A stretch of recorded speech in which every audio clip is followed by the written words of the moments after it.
ప్రభువైన యేసుక్రీస్తు నామములో మీ అందరికీ శుభాలు. నాకు ఇక్కడ మానిటర్స్ లేనానా, థ్యాంక్స్. చాలా సంతోషం. చలి పెరుగుతుంది, సంఖ్య తగ్గుతుంది. సంఖ్య తగ్గిందంటే చలి పెరిగిందని అర్థం. ఇంగ్లీష్ సర్వీస్లో 8 o'clock వస్తారు. 11 o'clock కూడా కొంచెం కష్టం అవుతుంది కదా. Yes, it's too cold, I can feel it. ప్రియులారా, మరి దేవుడు క్రిస్మస్ ఆరాధనకు ముందు చిట్ట చివరి ఆదివారం దేవుని వాక్యాన్ని ధ్యానించగలిగిన మహాకృపను మనకిచ్చారు. ఈరోజు దేవుని వాక్యాన్ని మనం ధ్యానించుకుందాం. దానికి ముందు ఈరోజు జన్మదినాలు జరుపుకుంటున్నటువంటి వారికి, వివాహ మహోత్సవాలను జరుపుకుంటున్నటువంటి వారికి, అదేవిధంగా మరి ఏమైనా ప్రత్యేకమైనటువంటి కార్యక్రమాలు జరుపుకుంటున్న ప్రతి ఒక్కరికి సంఘపక్షంగా శుభాభివందనాలు తెలియజేస్తున్నాం. అదేవిధంగా సంఘం రాజు గారు ప్రభువునందు నిద్రించారు. సంఘం సందీప్ గారి చిన్నాన, మరి ఈ మధ్యాహ్నపు వేళ వారి భూస్థాపన కార్యక్రమం ఉంది. దయచేసి ఆ కుటుంబ ఆదరణ నిమిత్తమై ప్రార్థనలో మనం జ్ఞాపకం చేసుకుందాం. జీవితం చాలా స్వల్పమైంది, అల్పమైంది. కాబట్టి అందంగా బ్రతుకుదాం, ఆశీర్వాదకరంగా బ్రతుకుదాం. ఎందుకంటే ఎప్పుడు మన పిలుపు మన తండ్రి నుంచి వస్తుందో తెలియదు. మనతో ప్రారంభించిన వారు ఈ సంవత్సర అంతంలో మనతో లేరు. కాబట్టి దీనంగా, వినయంగా, నమ్మకంగా, పవిత్రంగా, యథార్థంగా దేవుని సన్నిధిలో బ్రతకగలిగిన కృప దేవుడు దయచేయునుగాక. ప్రియులారా, ఈరోజు వాక్యానికి ఇచ్చినటువంటి నామకరణ ఎందుకు గొల్లలకే. ప్రియులారా, మన జీవితంలో ఒక మంచి వర్తమానం ఉంటే అది ఎవరికి ముందుగా తెలియజేస్తాం? భార్య భర్తకు తెలియజేస్తుంది, భర్త భార్యకు తెలియజేస్తారు, పిల్లలు తల్లిదండ్రులకు తెలియజేస్తారు, బంధువులు, స్నేహితులు, ఇరుగు పొరుగు వారికి, అమ్మ నాన్నకు, అన్నదమ్ములకు, అక్క చెల్లెళ్లకు, తోటి వారికి మనం తెలియజేస్తాం కదా. అది చిన్న వర్తమానమైనా కావచ్చు, చిన్న సందేశమైనా కావచ్చు. 10th క్లాస్ రిజల్ట్స్లో ఫస్ట్ క్లాస్ వస్తే అమ్మ నాన్న చాలామందికి ఫోన్ చేస్తారు. సార్, మా వాడు ఫస్ట్ క్లాస్లో వచ్చాడు, మా పాప ఫస్ట్ క్లాస్లో వచ్చింది. మరి ఇరుగు పొరుగు వారికి స్వీట్లు ఇస్తారు, ఆనందాన్ని పంచుకుంటారు. ప్రియులారా, చిన్న చిన్న వర్తమానాలు, చిన్న చిన్న సందేశాలు మన మనస్సుకు చాలా సమీపస్తులకు మనము మొట్టమొదటిగా పంచుకుంటాం. యుగాలుగా ప్రపంచం ఎదురు చూస్తున్నటువంటి, వాగ్దానము చేయబడినటువంటి లోక రక్షకుడు, ఈ లోకానికి ప్రవచనాలను నెరవేరుస్తూ కాలము పరిపూర్ణమైనప్పుడు మనిషి పైన ఉద్భవించినటువంటి ఆ రక్షకుని సందేశాన్ని, అదృశ్య రూపి సందేశాన్ని, నిరాకరుడు అనంతుని యొక్క ఆగమనాన్ని దేవుడు ఎవరికి తెలియచేయబడింది? మొట్టమొదటిగా ప్రియులారా, లేవీలకు తెలియబడలేదు, యాజకులకు తెలియచెప్పబడలేదు, ధర్మశాస్త్ర ఉపదేశకులకు తెలియచెప్పబడలేదు, విద్యావంతులకు తెలియచెప్పబడలేదు, ధనికులకు ఆ వార్త తెలపబడలేదు. కానీ గొర్రెల కాపరులకు దేవుడు ఈ సందేశాన్ని వినిపించాడు, ఈ సమాచారాన్ని అందించాడు, ఈ సమాచారాన్ని ప్రపంచానికి తెలపమని ఆజ్ఞాపించాడు. ప్రియులారా, ఎందుకు ఈ గొర్రెల కాపరులకు దేవుడు ఈ వార్తనిచ్చాడు? ఆ రోజు హేరోదు రాజు అక్కడ ఉన్నాడు. మరి అక్కడ చాలా విద్యాధికులు ఉన్నారు, ధర్మశాస్త్ర ఉపదేశకులు ఉన్నారు, యాజకులు ఉన్నారు, లేవీలు ఉన్నారు. వీరందరికీ చెప్పకుండా ఎక్కడో మారుమూల స్థితిలో ఉన్నటువంటి అనామికులైన, విద్యావిహీనులైనటువంటి వీరికి దేవుడు ఎందుకు ఈ సువార్తను లేక వార్తను అందించాడు? దేవుని బిడ్డ, ఆనాటి సామాజిక నేపథ్యాన్ని మనం గమనిస్తే, రాజకీయ నేపథ్యాన్ని మనం గమనించినట్లయితే, ఈ కాపరులు అనేవారు వెలివేయబడినటువంటి సమాజం. ఊరిలో బ్రతికేవారు కాదు, ఊరి అవతల నివసించే జనాంగం. వీటి పైన మరి అనేకమైనటువంటి నెపాలు మోపబడ్డాయి. వారిని దొంగలుగా కూడా గుర్తించేవారు. ఎందుకంటే ఆ మందలను మంది పొలాల్లో మేపిస్తారు కాబట్టి వారిని దొంగలని కూడా పిలిచేవారండి. వారు పేదవారు, అంటరాని వారు, విద్యా విహీనులు, విలువ లేనటువంటి వారు.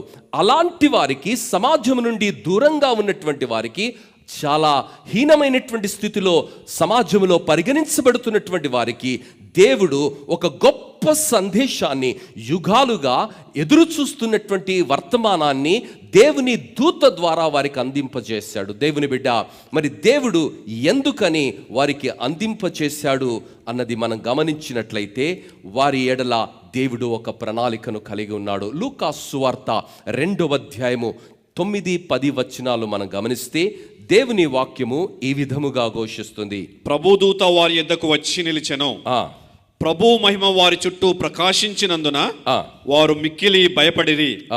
అయితే ఆ దూత, భయపడుకుడి, ఇదిగో ప్రజలందరికీ కలగబోవు మహా సంతోషకరమైన సువర్తమానము నేను మీకు తెలియజేయుచున్నాను. దావీదు పట్టణమందు నేడు రక్షకుడు మీ కొరకు పుట్టి ఉన్నాడు. ఈయన ప్రభువైన క్రీస్తు. దానికిదే మీ కానవాలు.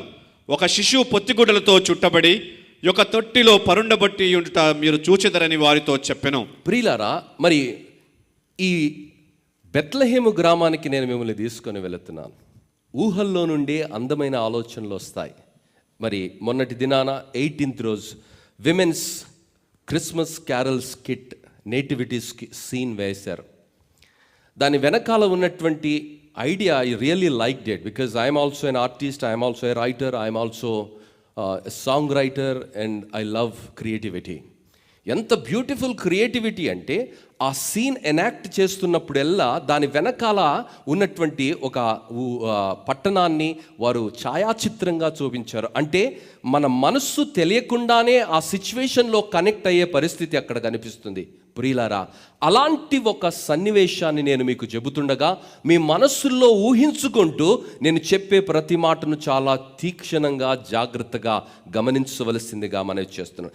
యేసు ప్రభువు మరి ఎక్కడ పుట్టాడు అంటే ఒక హాస్పిటల్లోనో ఒక హోటల్లోనో పుట్టలేదండి. యేసు ప్రభువు తల్లి, యేసు ప్రభువు మరి తండ్రి అయినటువంటి యోసేపులు ఇద్దరు కూడా అతి పేదలండి. ఆ పేదలు ఎంత పేదలంటే వారు ఒక సత్రములో విడిది కోరుకున్నారండి. సత్రంలో ఎవరు ఉంటారండి? సత్రంలో చాలా పేదవారు ఉంటారు.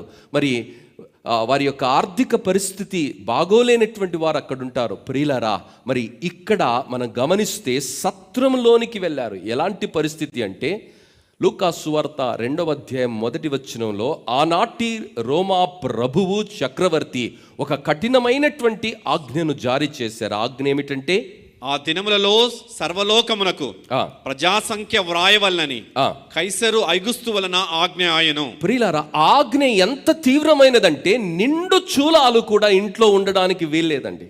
9 నెలలు గర్భవతి అయినటువంటి మరియమ్మ 9 నెలల గర్భాన్ని ధరించి, ఇక్కడున్న ప్రతి తల్లి నా మాట అర్థమవుతుంది అది ఎంత కష్టమో.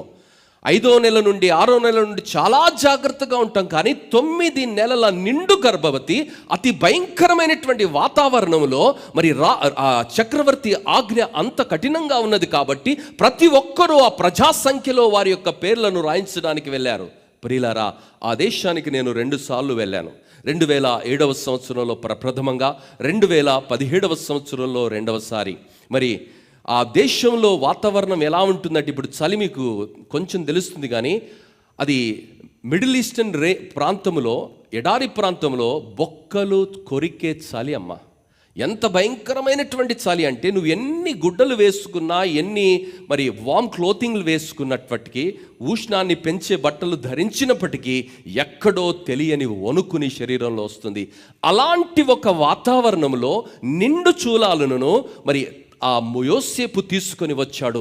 అలాంటి ఒక కఠినమైనటువంటి పరిస్థితుల్లో ఆమె ఉన్నది. దేవుని బిడ్డ, ఇదంతా మరి ఎందుకు జరిగింది అంటే ప్రవచనం నెరవేర్చడానికి.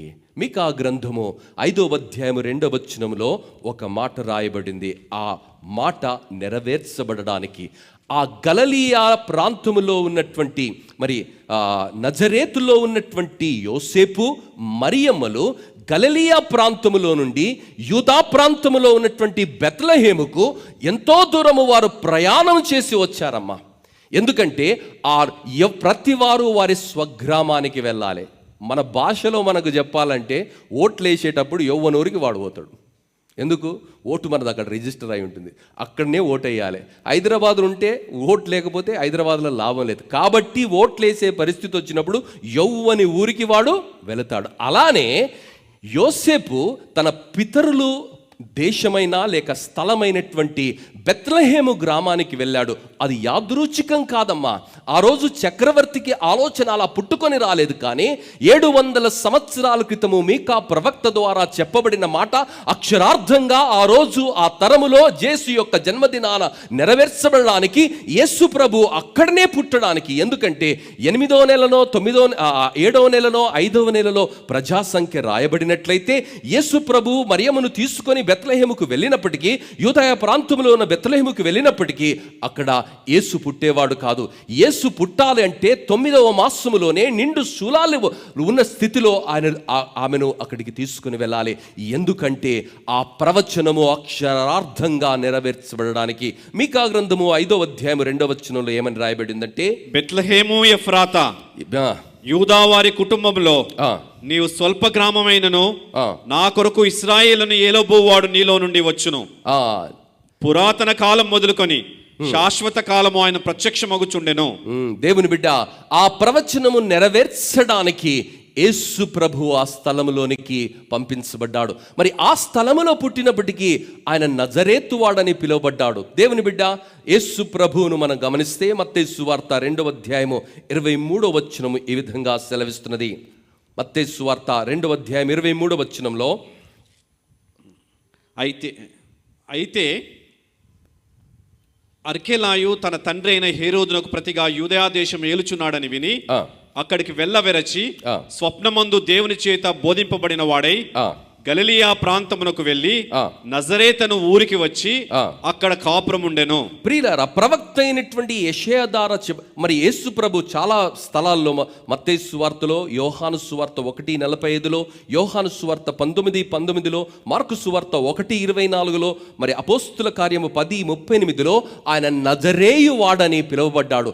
ప్రవచనము ఏదైతే యెషయా గ్రంథములో చెప్పబడిందో, ఏదైతే మరి కీర్తనాకారుడు ప్రవచించాడో ఆ ప్రవచనాన్ని నెరవేరుస్తూ యేసు ప్రభు యొక్క బాల్యమంతా అక్కడ సాగింది. ఆయన నజరేయు వాడని పిలువబడ్డాడు. ప్రియులారా, మరొక ప్రవచనాన్ని హోషేయ గ్రంథము 11వ అధ్యాయము 1వ వచనంలో మనం గమనిస్తున్నాం. ఆ ప్రవచనం ఏమిటంటే, హోషేయ గ్రంథము 1వ అధ్యాయము 11వ అధ్యాయము 1వ వచనం, ఇశ్రాయేలు బాలుడై ఉండగా నేను అతని ఎడల ప్రేమ కలిగి నా కుమారుని ఐగుప్తు దేశములో నుండి పిలిచితిని. ప్రియులారా, యేసు ప్రభువు మరి అక్కడ ఉన్నటువంటి ప్రాణ భయము చేత దేవుని దూత వారిని స్వప్నమందు ఆజ్ఞాపించిన కారణాన్ని బట్టి ఐగుప్తు దేశానికి యేసు ప్రభు వెళ్ళాడు. ఐగుప్తులో నుండి ఆయనను పిలిచానన్న వాగ్దానము నెరవేర్చబడడానికి యేసు ప్రభువు ఆ స్థలంలోనికి వెళ్ళాడు. ఆ స్థలంలో నుండి పిలువబడ్డాడు. ప్రియులారా, ఈ మాటలు ఎందుకు చెబుతున్నానంటే, యేసు ప్రభు రాత్రికి రాత్రి పుట్టుకొచ్చినటువంటి వాడు కాదండి. యేసు ప్రభు రాత్రికి రాత్రి ఊహల్లో నుండి వచ్చినటువంటి వాడు కాదండి. ఈ లోకంలో ఉన్నటువంటి వేదాంతం అంతా కూడా ఊహాజనితమైంది. కానీ యేసు ప్రభు జీవితంలో జరిగింది, యేసు ప్రభు జీవితంలో జరిగింది, నా జీవితాలలో జరుగుతున్నదంతా కూడా దేవుని ఉద్దేశానుసారంగా సంకల్పంలో భాగంగా జరుగుతున్నదన్నది దేవుని వాక్యము ధృవీకరిస్తున్నటువంటి సత్యము. 3 గంటల ప్రయాణము లేక 5 సంవత్సరాలు పరిపాలన చేసే ఒక ముఖ్యమంత్రి గారు లేక ప్రధానమంత్రి గారు వారు ఈ స్థలానికైనా వెళ్ళాలి అంటే వారు వెళుతున్నటువంటి స్థలాన్ని మొట్టమొదటిగా పోలీసు వారు ఆక్రమించుకుని ఆ పరిస్థితులనన్నీ వారు బెరాజు వేస్తారు. అక్కడ ఎలాంటి ప్రమాదకరమైనటువంటి స్థితి లేదు అన్నది ఇంటెలిజెన్స్ వారు మరి అడ్మినిస్ట్రేటర్స్కి ఇచ్చినప్పుడు మాత్రమే ముఖ్యమంత్రి గారికి లేక ప్రధానమంత్రి గారికి ఆ స్థలానికి వెళ్ళడానికి అనుమతి ఇవ్వబడుతుంది. ప్రియులారా, వారు క్లియరెన్స్ ఇచ్చిన తర్వాతనే వారు వెళతారు. ఆ తర్వాత వారు ఎక్కడ ఉంటారు, ఎక్కడ ఎంతసేపు ఉంటారు, ఏం భోజనం చేస్తారు, ఏం తింటారు, ఏం తినరు అన్నది ముందుగానే నిర్ణయం అవుతుంది. ఎవరితో మాట్లాడుతారు, ఎవరితో మాట్లాడరు, మరి ఎవరిని కలుస్తారు, ఎవరిని కలవరు, వారు మాట్లాడుతున్న స్పీచ్ అంతా కూడా రైటర్స్ రాసిస్తారు ముందుగానే. ఆ ఉద్దేశం ఏమిటి, వారు ఎందుకు వెళుతున్నారు, ఏం మాట్లాడాలి అన్నది ముందుగానే వారితో చర్చించటం జరుగుతుంది. ప్రియులారా, 5 సంవత్సరాలు పనిచేసే ఒక ప్రజాప్రతినిధికే అంత సీనుంటే ఆకాశ మహాకాశాల పట్టజాలని నిరాకారుడైనటువంటి దేవుడు, మరి ఆత్మరూపి అయినటువంటి దేవుడు, అనంతుడైనటువంటి దేవుడు తాను సృష్టించిన భూమిపైకి అకస్మాత్తుగా వస్తాడా? లేదమ్మా. ఈ వాగ్దానాలన్నీ, ఈ ప్రవచనాలన్నీ దేవుని వాక్యములో దేవుడు ప్రవక్తల ద్వారా 100 ఏళ్ల ముందే ఎందుకు ప్రవచించాడు అంటే, ఆ వచనాలను, ఆ వాగ్దానాలను, ఆ ప్రవచనాలను అక్షరార్థంగా నెరవేరుస్తూ కాలము పరిపూర్ణమైనప్పుడు దేవుని చిత్తానుసారంగా దైవపుత్రుడే రక్షకుడిగా పాపులను పరలోకానికి చేర్చడానికి, పరిశుద్ధులుగా మార్చడానికి, నీతిమంతులుగా మార్చడానికి ఈ లోకానికి వచ్చాడన్న సత్యాన్ని నిర్ధారణ చేయడానికి యేసుప్రభు వచ్చాడు.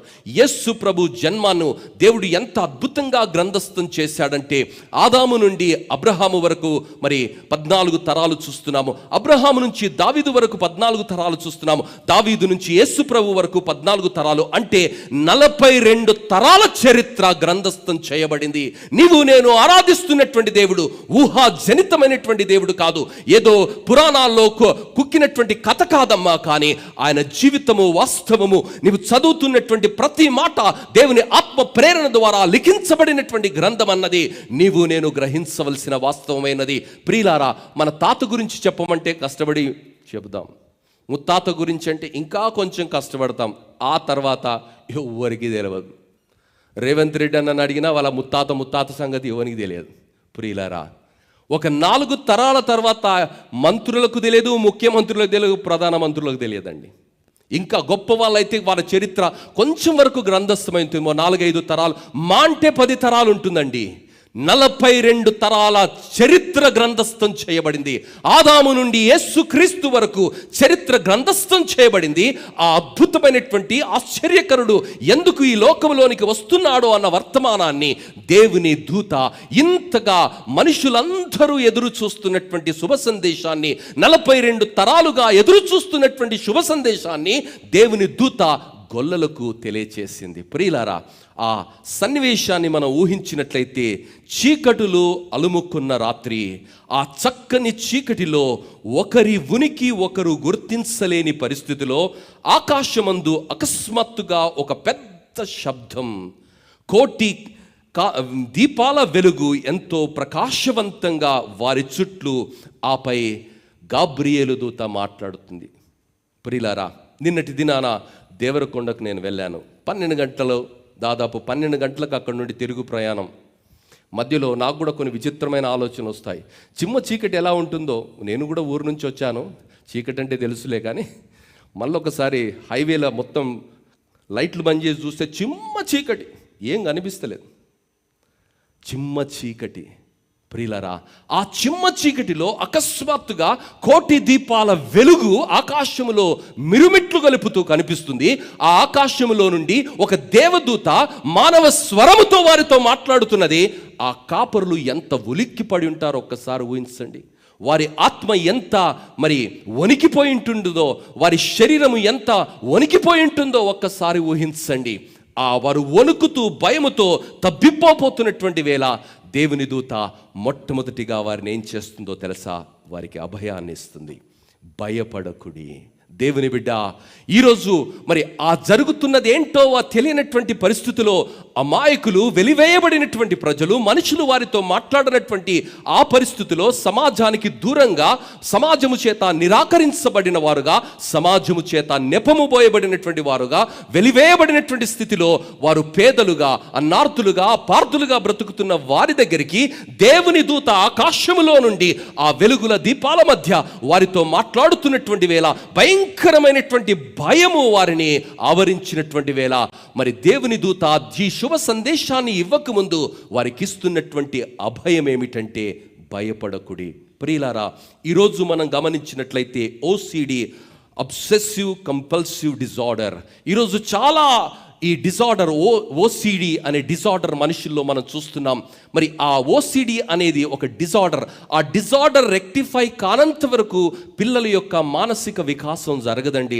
వారు ముందుకు రాలేనటువంటి పరిస్థితి. ఈ మధ్య కాలంలో అది ఇంకా విపరీతంగా పెరుగుతున్నటువంటి పరిస్థితి. మరి డాక్టర్స్, సైకాలజిస్టులు ఏమంటున్నారంటే, ఈ పరిస్థితిని మనం సరైనటువంటి విధానంలో డీల్ చేయకపోతే వారి జీవితాలకే ప్రమాదం ఉన్నది. వారు ప్రమాదకరమైనటువంటి వ్యక్తులుగా పరిణమిస్తారు. వారికి తెలియకుండానే వారు మరి తెలియనటువంటి భయంకరమైనటువంటి స్థితిలోనికి జారుకుంటారని. ప్రియులారా, అలాంటి ఒక ప్రమాదకరమైనటువంటి పరిస్థితి జరగకుండా భయములో వారు విపరీతమైనటువంటి నిర్ణయాలు తీసుకోకుండా దేవుని దూత మొట్టమొదటిగా వారికి అభయాన్ని ఇస్తుంది, ధైర్యాన్ని ఇస్తుంది. మరి భయములో, ఆందోళనలో, ఒత్తిడిలో మరి ఏ నిర్ణయం తీసుకున్నా అది సరి అయినటువంటి నిర్ణయం కాదు. కాబట్టి ఆ నిర్ణయాన్ని, వారు తీసుకుంటున్న నిర్ణయాన్ని వారు చూస్తున్నది ఆందోళనలోనో, భ్రమలోనో, భ్రాంతిలోనో కాదని వారు మరి మంచి మనస్సాక్షితో, మంచి స్థితిలో వారు పరిస్థితులను అర్థం చేసుకునే విధంగా పరిస్థితులను వారు సంధాయిస్తున్నాడు. గాబ్రియేలు దూత ఏమంటున్నాడంటే, భయపడకుడి, ఇదిగో ప్రజలందరికీ కలగబో మహాసంతోషకరమైన సువర్తమానము నేను మీకు తెలియజేయుచున్నాను. ప్రియులారా, మరి భయములో ఒక నిర్ణయం తీసుకుంటే అది ఎంతో ప్రమాదకరమైంది. కాబట్టి భయపడకుడి అని దేవుని దూత సముజాయించి, భయపడకుడి అని అభయాన్నిచ్చినటువంటి దేవుని దూత వారితో మాట్లాడటం ప్రారంభిస్తుంది. ప్రియులారా, ఇక్కడ ఒక విషయాన్ని మనం జాగ్రత్తగా గమనించినట్లయితే, దేవుడు మనుషులను భయపెట్టడానికి రాలేదండి, భరోసా ఇవ్వడానికి వచ్చాడు. హల్లెలూయా. ప్రపంచంలో భరోసా ఇచ్చేవాడు ఓడలేడండి. చాలామంది చాలా మాటలు మాట్లాడతారు, కానీ ఎవడు కూడా భరోసా మీద నిలబడడండి. భరోసా ఇచ్చేవాడు భయపెట్టి లోబడుచుకునేవాడు కాదండి. భయపెట్టి, బ్లాక్మెయిల్ చేసి, బెదిరించి మనుషుల్ని వశపరుచుకునే ప్రయత్నం చేస్తున్నాడు. యేసు ప్రభు ఆ ప్రయత్నం చేయటం లేదండి. యేసు ప్రభు ఆ వార్తను ప్రేమపూర్వకంగా వారికి అర్థం కావాలని, అర్థమైనటువంటి వార్త, సంపూర్ణమైనటువంటి వార్తను వారు సంతోషంగా లోకములో ప్రకటించాలన్నది దేవుని యొక్క ఆశ అయినది. అందుకనే వారిని ప్రేమతో ఆ సందేశం వారికి అర్థం కావాలని భయములో నుండి దేవుడు వారిని వాస్తవములోనికి నడిపిస్తున్నాడు. ప్రియమైనటువంటి దేవుని బిడ్డ, ఈరోజు దేవుడు నీకు అర్థమయ్యాడా? అమ్మో గుడికి రాకపోతే ఏమవుతుందో, అమ్మో కానుకేయకపోతే ఏమవుతుందో, అమ్మో ఉపవాసం ఉండకపోతే ఏమవుతుందో, అటెండెన్స్ దేవుడు తీసుకుంటాడా? లేదమ్మా. నీ ప్రేమను బట్టి, నీ యొక్క ఆలోచన దేవుడు నీకు అర్థమైన రోజు, ఆయన ప్రేమ నీకు అర్థమైన రోజు ఈ భయాలు నా జీవితాలలో, క్రైస్తవ భక్తిలో కనిపించు. ప్రియులారా, దేవుడు నీకు అర్థమయ్యే మాట మరొకటి చెబుతా. కంట్రీ డిలైట్ తెలుసా? చెప్పరే. అరుణోదయం అన్న కుక్కనికే తెలుసు, పాలు మిల్క్ అంటుండ. కంట్రీ డిలైట్ అనేది ఒక మిల్క్. అందరం మిల్క్ తాగుతాం. మిల్క్ తాగనోళ్ళు unless and until they have some allergy, జనరల్గా ఎవ్రీడే టీలోనో, పెరుగులోనో ఏదో ఒక రూపంలో పాల ఉత్పత్తులన్నీ మనం తింటుంటాం కదా. పాల ఉత్పత్తులను మార్కెట్ చేస్తున్నారండి. పాలను మార్కెట్ చేస్తున్నాడు. ఆఖరికి ఈ నీళ్లను కూడా మార్కెట్ చేస్తున్నాడు. దీని మీద ఒక లేబుల్ ఉంటుంది, బిస్లరీ వాడు ఉంటాడు, ఇదొక లేబుల్, ఇలా ఎన్నో లేబుల్స్ ఉంటాయండి. వాటర్ను మార్కెట్ చేస్తున్నారు. ఇవన్నీ కూడా ఉచితంగా వచ్చినట్టువే అండి, కానీ వాటిని మార్కెట్ చేస్తున్నారు కదా. మరి వాటికి విలువన్నది కాబట్టి మార్కెట్ చేస్తున్నారు, విలువన్నది కాబట్టి విక్రయిస్తున్నారు, విలువన్నది కాబట్టి దానిపైన ఒక ఇండస్ట్రీ ఫామ్ అయింది, విలువన్నది కాబట్టి దానిపైన కొన్ని వందల కుటుంబాలు మరి ఆర్థికమైనటువంటి పరిపుష్టిని పొందుకుంటున్నాయి. ఎంతోమందికి ఉపాధి కూడా కల్పించబడుతుంది కాదా. మరి ఈరోజు ఆకాశ మహాకాశాలు పట్టజాలనేటువంటి వాడు అంటే అనంతుడు, అనంతమన్ని మించినటువంటి పెద్దది ఈ లోకంలో మరొకటి ఏం లేదండి. ఆ అనంతుడు అనువంతగా మార్చబడ్డాడు. ఎంతగా తగ్గించుకున్నాడో తెలుసా? అనువంతగా తన్ను తాను తగ్గించుకున్నాడు. ఆ ప్రేమ నీకు అర్థమైన రోజు, ఆ ప్రేమను నీవు గ్రహించిన రోజు దేవుణ్ణి మరోలా నువ్వు ఆరాధించటం ప్రారంభిస్తావు. దేవుని బిడ్డ, ఈరోజు దేవుడు మనకు అర్థం కాలే, praise the lord, hallelujah hallelujah, praise the lord ఏమేమో అంటున్నాం. కానీ నిజంగా నీకు దేవుడు అర్థమైతే, దేవుని ప్రేమ నీకు అర్థమైతే నీ యొక్క జీవితంలో అది ప్రస్ఫుటంగా కనిపిస్తుంది, నీ క్రమశిక్షణలో అది కనిపిస్తుంది, నీ మాటలో అది కనిపిస్తుంది, నీ ప్రవర్తనలో అది కనిపిస్తుంది. నీ జీవితమే క్రీస్తును ప్రతిఫలింపజేసే సాక్ష్యంగా వెలుగుతూ ఉంది. దేవుని బిడ్డ, ఆ దేవుడు ఆకాశ మహాకాశాలను పట్టజాలని వాడు, ఆది అంతమై ఉన్నటువంటి దేవుడు, అల్ఫా ఒమేగా అయినటువంటి దేవుడు నీ కొరకు నా కొరకు అనువంతగా మార్చబడ్డాడండి. భౌతిక నేత్రాలకు కూడా కనిపించనంత సూక్ష్మంగా ఆయన మార్చబడి ఆ మరియమ్మ గర్భములో 9 మాసాలు విధేయతతో ఆ డెలివరీ వరకు, ప్రసవ దినములు పరిపూర్ణమయ్యే వరకు ఆయన వేచి ఉన్నాడు. దేవుని బిడ్డ, ఈరోజు తన్ను తాను అంతగా తగ్గించుకున్నటువంటి దేవుడు, నిన్ను నన్ను అంతగా ప్రేమిస్తున్నటువంటి దేవుడు, నీ ఎడల నా ఎడల ఒక సంకల్పాన్ని కలిగి ఉన్నటువంటి దేవుడు నీతో మాట్లాడుతున్న మాట ఏమిటో తెలుసా? మరి లూకా సువార్త 2వ అధ్యాయం 11వ వచనం సెలవిస్తున్నటువంటి మాట, దావీదు పట్టణమందు నేడు రక్షకుడు మీ కొరకు పుట్టి ఉన్నాడు, రక్షకుడు మీ కొరకు పుట్టి ఉన్నాడు, ఈయన ప్రభువైన క్రీస్తు, ఈయన ప్రభువైన క్రీస్తు. దేవుని బిడ్డ, మరి ఆ ప్రభువైన క్రీస్తు తన్ను తాను ఎంతగా తగ్గించుకున్నాడో నీ కొరకు నా కొరకు, మరి నిరాకారుడైనటువంటి దేవుడు, అదృశ్య రూపి అయినటువంటి దేవుడు, మరి అనంతుడైనటువంటి దేవుడు నీ కొరకు నా కొరకు కనిపించని అనువంతగా మార్చబడ్డాడమ్మా. ఆ ప్రేమ నీకు అర్థమైన రోజు ఆ ప్రేమ గురించి ప్రతి ఒక్కరికి నువ్వు మాట్లాడతావు, ఆ ప్రేమ గురించి నువ్వు ప్రతి ఒక్కరికి వివరిస్తావమ్మా. నీకు అర్థమైన రోజు ఆ ప్రేమను పంచడానికి వచ్చినటువంటి దేవుని ప్రేమను ప్రతి ఒక్కరికి నువ్వు పంచుతావు. దేవుని బిడ్డ, ఒక నీళ్లను మనిషి మార్కెట్ చేసుకుంటున్నాడు, పాలను మనిషి మార్కెట్ చేసుకుంటున్నాడు, భూమిని మనిషి మార్కెట్ చేసుకుంటున్నాడు, చీరను మనిషి మార్కెట్ చేసుకుంటున్నాడు, బంగారాన్ని మనిషి మార్కెట్ చేసుకుంటున్నాడు, బట్టల్ని మనిషి మార్కెట్ చేసుకుంటున్నాడు. కానీ మరి మనుషులను ప్రేమించి ప్రతి ఒక్కరికి పరలోకాన్ని ఉచితంగా ఇవ్వడానికి ఆయననే అనంతుడు, అనువంతగా మార్చబడినటువంటి దేవుని ప్రేమ నీకు అర్థమైందా? క్రైస్తవుని తరతరాలుగా నేను క్రైస్తవునని చెబుతున్నావే, ఆ ప్రేమ నీకు అర్థమైందా? ఆ అనంతుని కొరకు నువ్వేం చేశావు? ఈరోజు క్రిస్మస్ వేళ నీ కొరకు ఆయన అంత తగ్గించుకున్నాడు కదా, నీ కొరకు ఆయన అంత త్యాగం చేశాడు కదా, నీ కొరకు ఆయన అంతగా తన్ను తాను రిక్తునిగా చేసుకున్నాడు కదా. ఆ దేవుని కొరకు నువ్వేం చేస్తున్నావు అన్నా? అక్క, ఆ దేవుని కొరకు నువ్వేం చేస్తున్నావు? ఆ దేవుని కొరకు నువ్వేం చేస్తున్నావు? నీవు నేను వ్యక్తిగతంగా ఈ మాటకు జవాబివ్వాలి. ఆ దేవుడు అంతగా తగ్గించుకున్నది నీకు నాకు కేవలము ఒక ఉత్సవాన్ని ఇవ్వడానికి కాదు, కానీ నా జీవితాన్ని ఒక ఉత్సవంగా మార్చడానికి. ఆమేన్.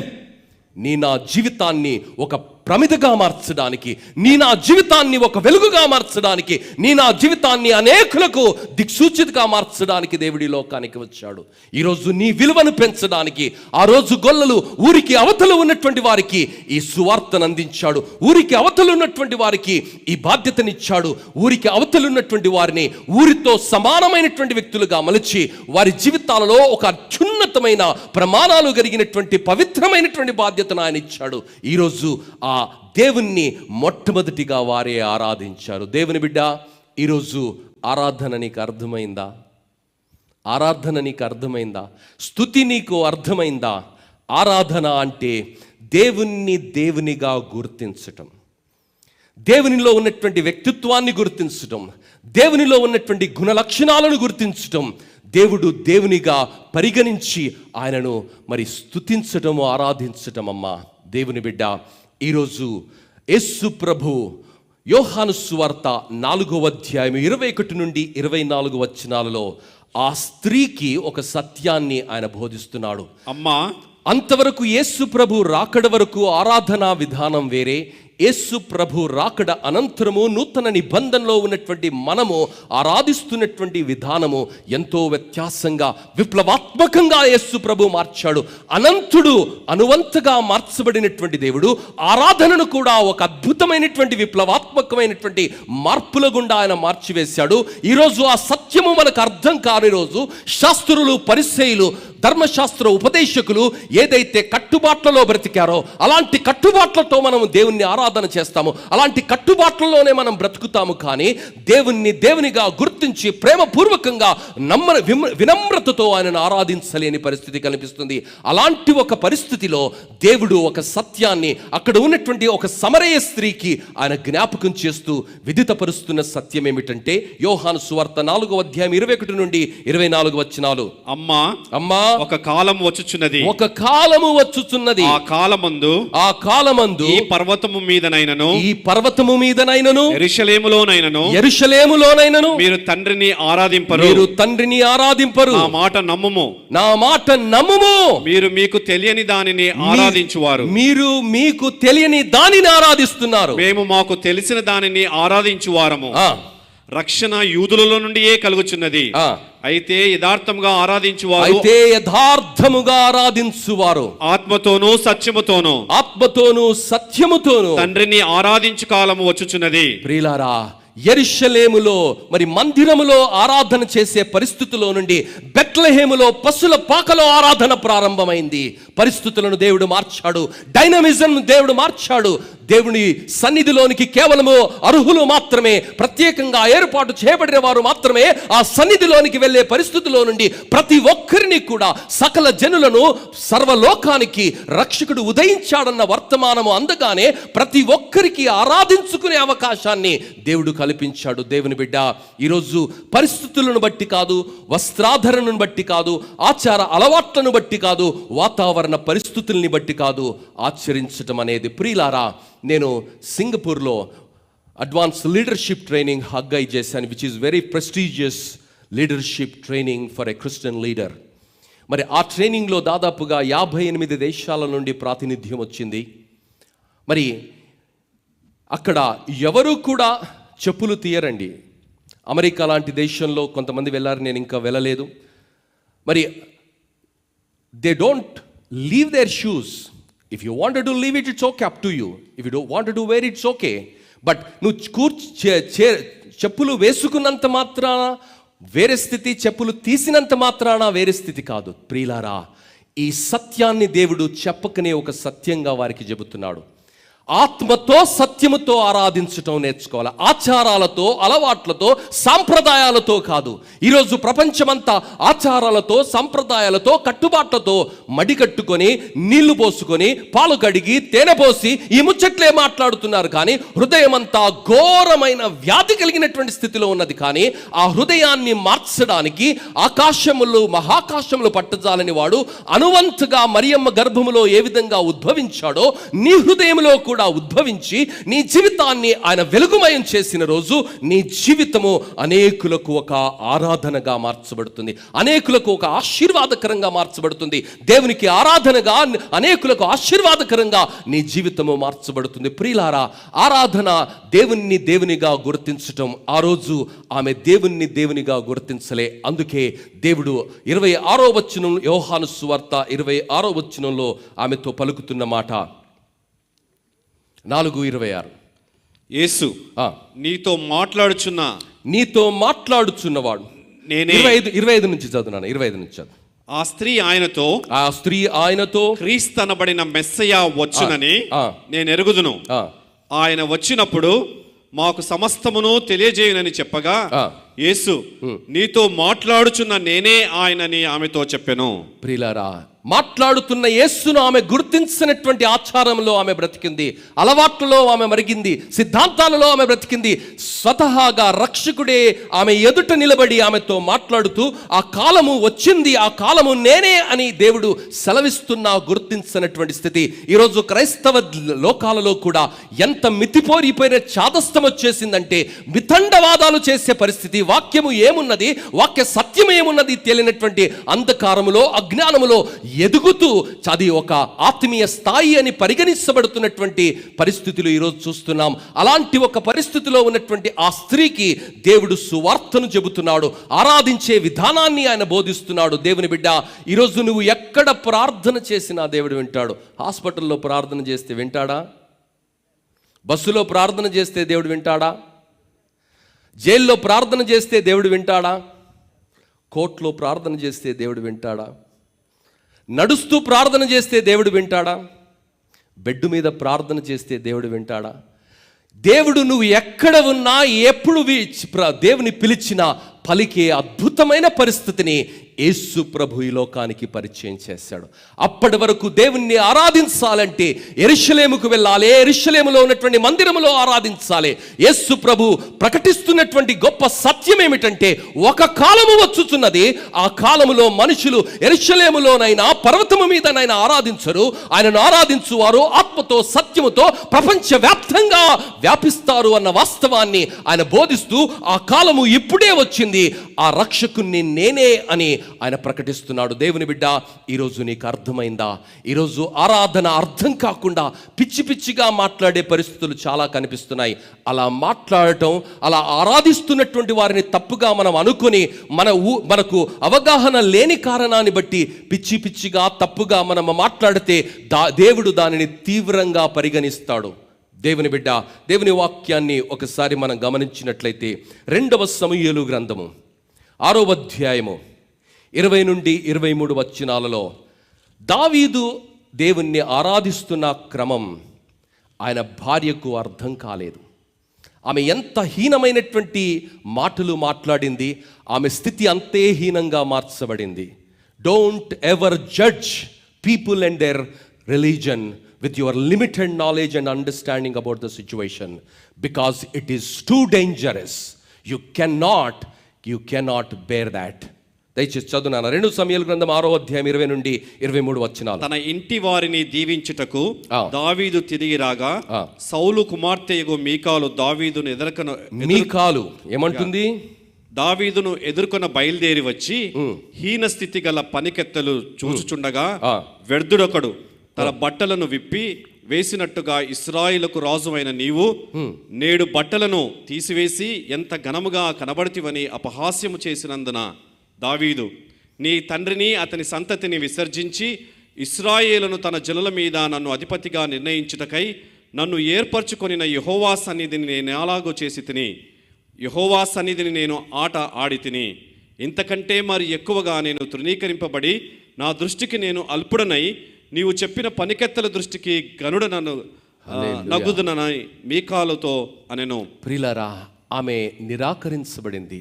ఆమె జీవితంలో గర్భం మరణం వరకు సౌలు కుమార్తెయగు మీకాలు పిల్లలను కనకయుండెను. పిల్లలు లేనటువంటి స్థితి ఆమె జీవితంలో దాపరించింది. ఎందుకో తెలుసా?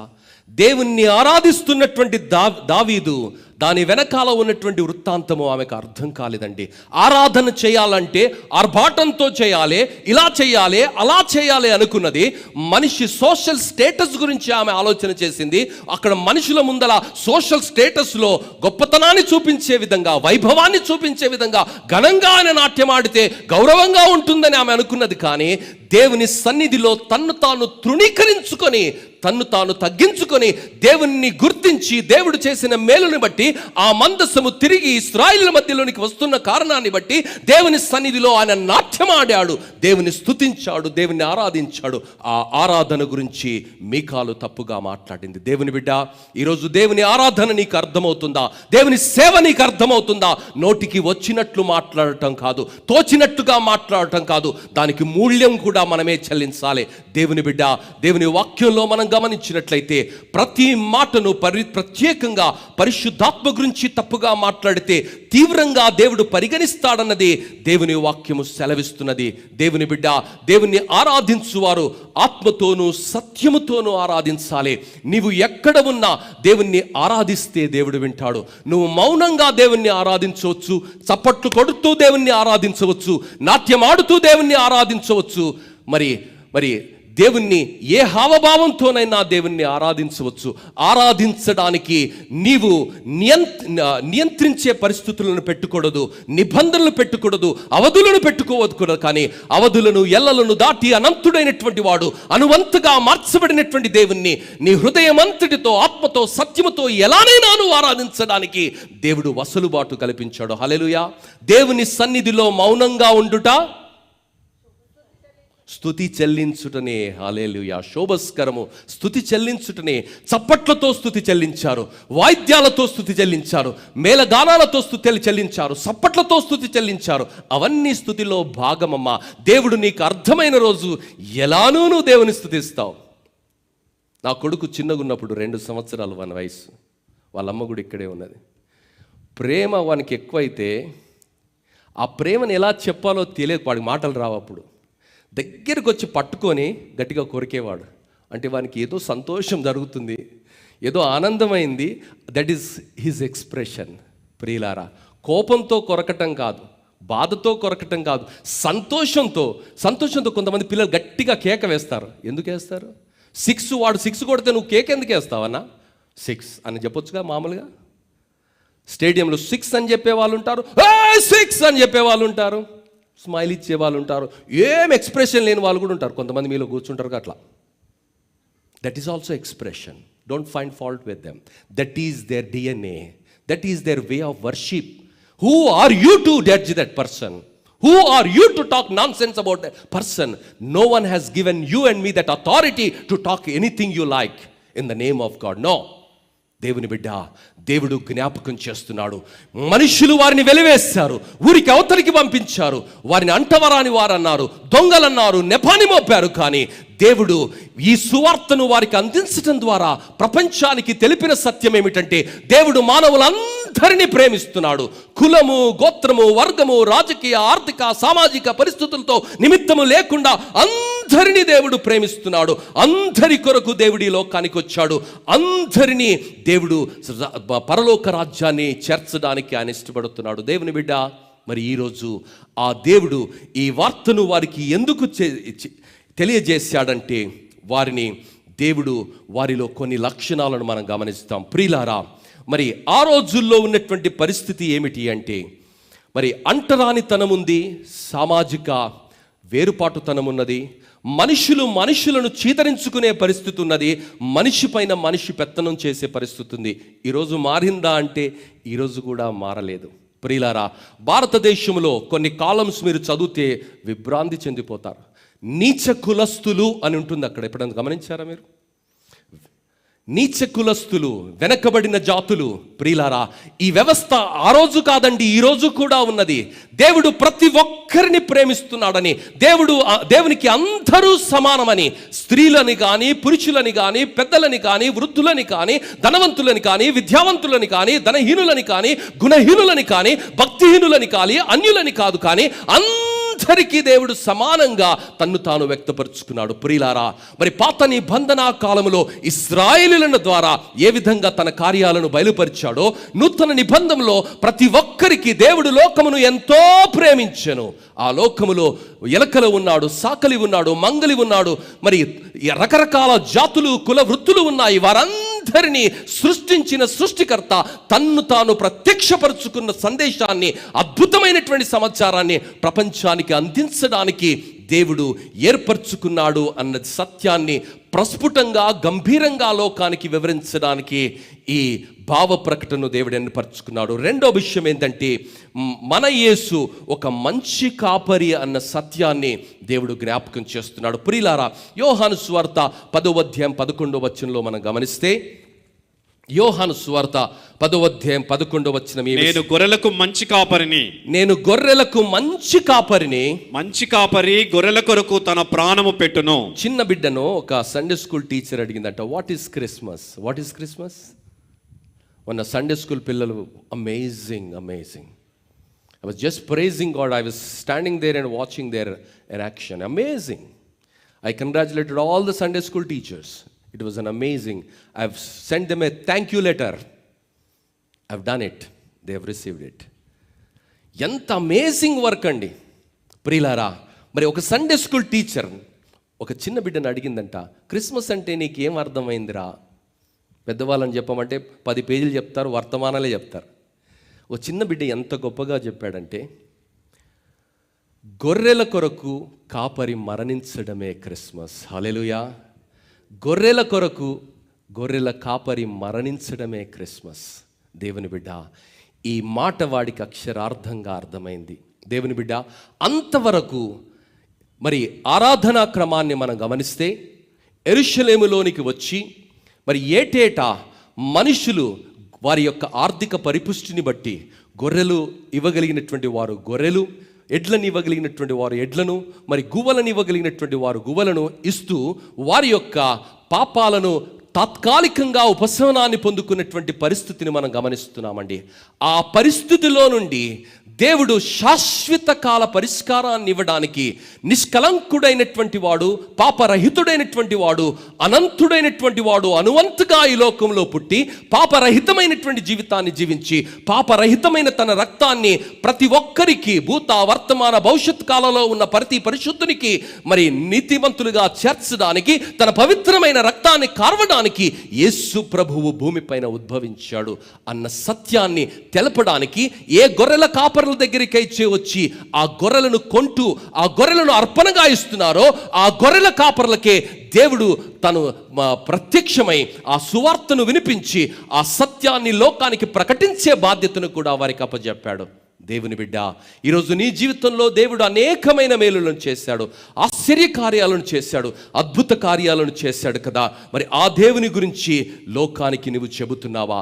దేవుడు తన్ను తాను ఎందుకని గొల్లలకు ప్రత్యక్షపరుచుకున్నాడంటే దేవుడు దీనులను శక్తిహీనులను ఎన్నుకునేవాడన్నది స్థాపించడానికి దేవుడు ఆ పనిని చేశాడు. దేవుని బిడ్డ, దేవుడు గర్విష్ఠులను అల్లంత దూరములో నుండి ఆయన అసహించుకుంటాడండి. గర్వమే మొట్టమొదటి పాపం. బైబిలు గ్రంథములో మొట్టమొదటి పాపం ఏంటి? గర్వం. సాతానుడు లూసిఫర్ ఏమనుకున్నాడంటే ఈయనకు నాకేం ఏముందండి, ఆయన నేను ఒకటే, పక్కన కూర్చున్నాం ఒక్కటే, పెద్ద ఫీల్ అయిపోతున్నాడు ఈయన. గర్వం. వాని స్థితి వాడు మర్చిపోయాడండి. గర్వం అనే పరిస్థితిని బట్టి వాడు ఆ క్షణం బయటికి చెప్పలేదండి. వాడి భావంలో కనిపిస్తుంది, వాని హావంలో కనిపిస్తుంది, వాని నడవడిలో కనిపిస్తుంది. ఆత్మరూపి అయినటువంటి దేవుడు ప్రతి ఆత్మనేత్రాలతో ప్రతి హృదయాన్ని చదవగలిగినటువంటి దేవుడు ఆ క్షణమందే వానిని మన్నుపాలు చేశాడు, వానిని నాశన కూపంలోనికి నెట్టివేశాడు. దేవుని బిడ్డ, ఈరోజు నీవు నేను దేవుణ్ణి ఆరాధించడం అంటే ఆర్భాటంతో ఆరాధించటం కాదు, హడావుడితో ఆరాధించటం కాదు, హంగు ఆర్భాటం చేయటం కాదు. కానీ ఆ పేదలైనటువంటి వారికి సువార్త ఎందుకు అందించబడింది అంటే ఆ పేదలు, ఆ దీనులను దేవుడు ఎందుకు గుర్తించాడు అంటే వారు చాలా దీనంగా దేవుని సన్నిధిలో విధేయతతో బ్రతుకుతున్నారు. దేవుని బిడ్డ, దావీదు మహారాజు వృత్తి ఏంటి? ఆయన కూడా గొర్రెలు కాసేవాడే.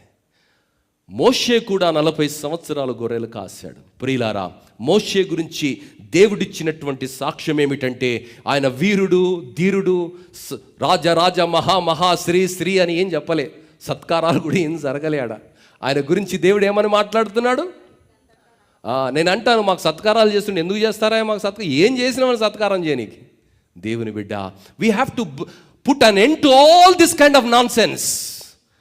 To all this kind of nonsense, it is all nonsense because దేవుని వాక్యము సెలవిస్తుంది. వాక్యాన్ని బోధించిన వారిని, వాక్య పరిచర్య చేసిన వారిని దీవించమని, రెట్టింపు ఘనతకు సన్మానులకు అర్హులుగా ఎంచమని చెప్పారు.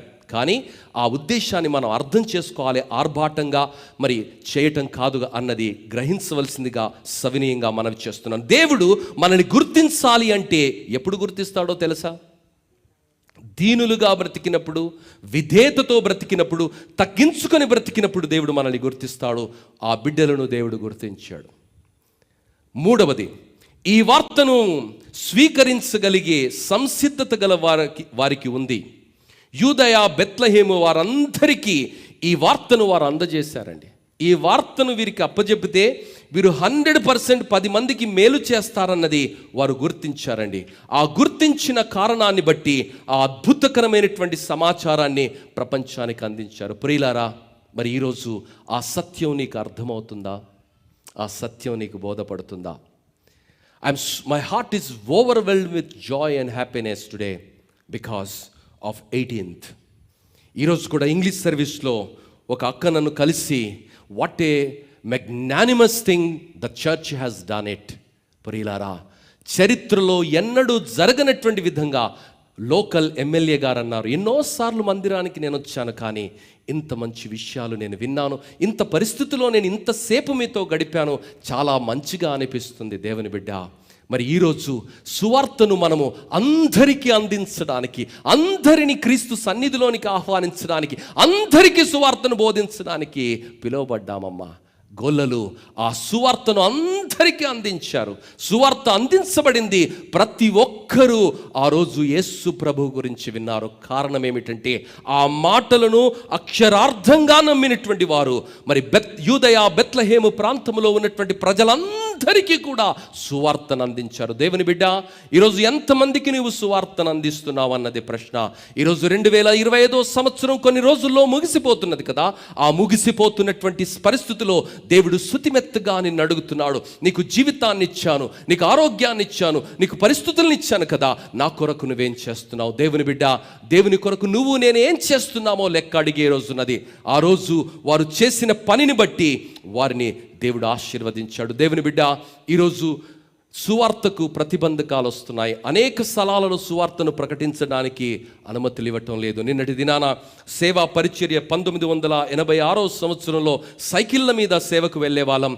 ఆ చుట్టుపక్కల ప్రాంతాల్లో అనేక స్థలాల్లో ఆ సేవ గురించి ద్వారా అనేకులు దేవునిలోనికి నడిపించబడ్డారు. ఆ సేవను బట్టి 10 పొలాల్లో ఉన్నటువంటి అనేకులు దేవరకొండలో మరి టైటస్ దేవదాస్ గారు ప్రారంభించబడిన సువార్త దండయాత్ర అనేక పొలాలలోనికి పాకింది. మరి జేకబ్ రాజు గారు కూడా నాతో అనేక సందర్భాల్లో చెప్పిన మాట ఏంటంటే, గద్వాలు ప్రాంతంలో ఉన్నటువంటి యవనస్తులు కూడా సైకిళ్ళ పైన వెళ్ళి ఈ ఊరిలో జరుగుతున్న ప్రేరణను బట్టి పక్కన ఉన్నటువంటి ఊర్ల వారు కూడా, పొల సమాజాల వారు కూడా ప్రేరణ పొందుకొని ఆ ప్రాంతమంతా సువార్తను ప్రకటించారని ఒకరిని చూసి ఒకరు రాపిడి పొందుకున్నారు. అద్భుతమైన పరిచర్య జరిగింది. కానీ ఈరోజు మరి పరిస్థితులు ఎలా ఉన్నాయంటే, ఏ ఊర్లోకి వెళ్ళినా సువార్తను అందించడానికి వీల్లేదు. నీ దగ్గర పర్మిషన్ ఉందా? నువ్వు పోలీస్ పర్మిషన్ ఉందా? మా దగ్గర క్రైస్తవులు ఎవరూ లేనప్పుడు మీరెందుకు వచ్చి మాట్లాడుతున్నారన్నటువంటి అనేకమైనటువంటి ఆంక్షలు, ప్రతిబంధకాలు ఉన్నాయి. ఇంకా రాబోయే దినాల్లో అవి విపరీతంగా పెరిగే పరిస్థితి ఉన్నది. అలాంటి పరిస్థితిలో నీవు నేను సువార్తను అందించడానికి ఎలాంటి మార్గాలను మనం ఎన్నుకుంటున్నాము? 1947 ముచ్చట్లే చెప్తున్నావా? 18వ సంవత్సరంలో మిషనరీల స్టోరీలే మాట్లాడుతున్నావా? 15వ శతాబ్దంలో ఉన్నటువంటి మార్టిన్ లూథర్ ముచ్చట్లే మాట్లాడుతున్నావా? ఇంకేం మాట్లాడుతున్నావు? దేవుడు నిన్ను ఆ కాలంలో ఉంచలేదయ్యా, నిన్ను ఈ కాలంలో ఉంచాడు. AI ప్రపంచాన్ని ఏలుతున్నటువంటి కాలంలో, ఆర్టిఫిషియల్ ఇంటెలిజెంట్ ఏలుతున్నటువంటి కాలంలో మనుషుల్ని భయంకరమైనటువంటి భ్రాంతి గుండా, భ్రమ గుండా, తప్పుడు త్రోవల గుండా, మరి టెక్నాలజీ తప్పు త్రోవ గుండా నడిపించే పరిస్థితుల మధ్య దేవుడు మనల్ని ఉంచుతుండగా, దేవుని వాక్యాన్ని అందించడానికి విద్యావంతులమైనటువంటి మనము, విజ్ఞానమైన కలిగినటువంటి మనము దేవుని సువార్తను అందించడానికి ఎలాంటి ప్రయత్నాలు చేస్తున్నామన్నది మీ ముందు నేను సేవకునిగా ఉంచుతున్నటువంటి ప్రశ్న. దేవుని బిడ్డ, దేవుని కొరకు నువ్వేం చేస్తున్నావు? మిషనరీలు వారికి అర్థమైన రీతిలో ఆ రోజు చేశారు, వారికి ఉన్నటువంటి అవకాశాల్లో వారు చేశారు. ఈరోజు పరిస్థితులన్నీ మారిపోయాయి. పరిస్థితులు మారిన రోజు ఆలోచనలు మారాలి, వ్యాపారాలు మారిపోతున్నాయండి. ఊబర్ అనే వ్యాపారం ఎలా వచ్చింది అంటే, ఆ ఊబర్ అనేది ఒక విప్లవాత్మకమైనటువంటి వ్యాపార మోడల్, మరి బిజినెస్ మోడల్. ప్రిలారా, మరి స్విగ్గీ అనేది కూడా ఒక విప్లవాత్మకమైనటువంటి మరి బిజినెస్ మోడల్. ఇలాంటి మోడల్స్ అనేకంగా వస్తున్నాయి. అనేకమైనటువంటి రీతిలో, విప్లవాత్మకమైనటువంటి రీతిలో వ్యాపారాన్ని మనుషులు విస్తరిస్తున్నటువంటి వేరా, ఈ అనంతుడు అనువంతగా మార్చబడినటువంటి ఆ ప్రేమ నీకు అర్థమైన రోజు, ఆయన గురించి నువ్వు ఆలోచన చేసిన రోజు, ఆయన గురించి నువ్వు మరి అడుగులు వేసిన రోజు, అద్భుతమైన విధానంలో నువ్వు ముందుకు వెళతావు. అద్భుతమైనటువంటి విధానంలో నువ్వు ముందుకు వెళ్తావు. అన్నిట్లో నువ్వు ముందుకు వెళుతున్నావు. ఆర్థికంగా నువ్వు ముందుకు వెళ్ళావు, చదువులో నీకు ముందుకు వెళ్ళావు, పూరి గుడిచెల నుంచి డాబాకు నువ్వు వచ్చావు, మరి పల్లెటూరు నుంచి పట్టణానికి నువ్వు వచ్చావు, కాలినడక నుంచి కారులో నువ్వు తిరుగుతున్నావు. అన్నిట్లో మార్పు వచ్చింది. కానీ సువార్తలో ఎందుకు మార్పు రాలేదు? దేవుని ప్రకటించడంలో ఎందుకు మార్పు రావట్లేదు? ఎందుకు అంటే మనం ఆలోచించటం లేదు. ఎందుకు అంటే మనకు ఆశ కనిపించటం లేదు. ఎందుకు అంటే మనకు ఆ భారము లేదండి. నిజంగా నీలో భారం ఉంటే, నిజంగా నీలో ఆశ ఉంటే, నీవు దేవుని వెతుకుతావు. దేవుణ్ణి ప్రకటించడానికి వినూత్నమైనటువంటి భావ ప్రకటనలు నీవు వెతుకుతావు. అబ్బా, మడి కట్టుకొని గిరిగీసుకొని నువ్వు బ్రతకవు. దేవుని బిడ్డ, దేవుడు జ్ఞాపకం చేస్తున్నాడు. దేవుడు మడులను తెంపివేశాడు, గిరులను తెంపివేశాడు, కట్టుబాట్లను తెంపివేశాడు. ఆయననే అనంతుడు, ఆత్మరూపి అయినటువంటి వాడు, నిరాకారుడైనటువంటి వాడు మనిషిగా ఎందుకు పుట్టాడంటే నీకు నాకు మహిమనివ్వడానికి, పరలోకాన్ని ఇవ్వడానికి ప్రేమగా వచ్చాడు. ఆ ప్రేమామయుణ్ణి అందించటం మన బాధ్యత. దేవుని బిడ్డ, ఈరోజు ఇన్ని కార్లు వచ్చాయి కదా అని ఇన్వెన్షన్ ఆగటం లేదు. పెట్రోల్ కార్, డీజిల్ కార్ వచ్చింది కదా, ఎలక్ట్రిక్ కార్, గ్యాస్ కార్ వచ్చింది కదా, ఇంకెందుకండి ప్రయోగాలు చేయటం అని శాస్త్రవేత్తలు మిన్నంటి కూర్చోవట్లేదండి. ప్రయోగాలు జరుగుతూనే ఉన్నాయి. ప్రియులారా, సైంటిస్టులు ప్రయోగాలు చేస్తున్నారు, కొత్త ధనాన్ని వెతకడానికి కొత్త మార్గాలను అన్వేషిస్తున్నారు. రైటర్స్ ఇంకా పుస్తకాలు రాస్తూనే ఉన్నారు. సంగీతంలో కూడా కొత్త పొంకణాలు వెతుకుతూ ఉన్నారండి. అన్ని విభాగాలలో మనిషి నిరంతరము కృషి చేస్తూ ఎదగాలన్నటువంటి తపతో ముందుకు వెళుతూ ఉంటే, క్రైస్తవులమైనటువంటి మనము సృష్టికర్త అయినటువంటి దేవుడు మనల్ని ఒక బిరుదిచ్చాడు. మీరు లోకానికి వెలుగు, లోకానికి మీరు ఉప్పు అని బిరుదిస్తే, ఆ దేవుని యొక్క ప్రేమను సకల జనులకు ప్రకటించగలిగినటువంటి బాధ్యతను, భాగ్యాన్ని దేవుడు మనకిచ్చి వాడుకోవాలని ఆశపడుతుంటే ఎన్ని సందర్భాలలో నీవు అడుగులు వేస్తున్నావు. దేవుని బిడ్డ, ఈరోజు ఆ పశుల కాపరులను, గొర్రెల కాపరులను చూసి మనం నేర్చుకునే సత్యం ఏమిటంటే, దేవుడు అందరినీ వాడుకోగలడు. హల్లెలూయా. స్త్రీలను వాడుకోగలడు, పురుషులను వాడుకోగలడు, వృద్ధులను వాడుకోగలడు, పిల్లలను వాడుకోగలడు, విద్యావిహీనులను, విద్యావంతులను, ఆర్థిక పరిపుష్టి కలిగిన వారిని, పేదలను కూడా దేవుడు వాడుకోగలడమ్మా. ఆ రోజు పేద విధవరాలను దేవుడు వాడుకొని ప్రవక్తను పోషించలేదా? ఆ రోజు గాడిదను వాడుకొని ప్రవక్తకు బుద్ధి చెప్పలేదా? ఆ రోజు దేవుడు మరి కాకిని వాడుకొని ప్రవక్తకు ఆహారము పెట్టలేదా? ఆ రోజు మతోన్మాదిగా బ్రతుకుతున్నటువంటి సౌలును పౌలుగా మార్చి తన అద్భుతమైనటువంటి పరిచర్యలో కొనసాగించలేదా?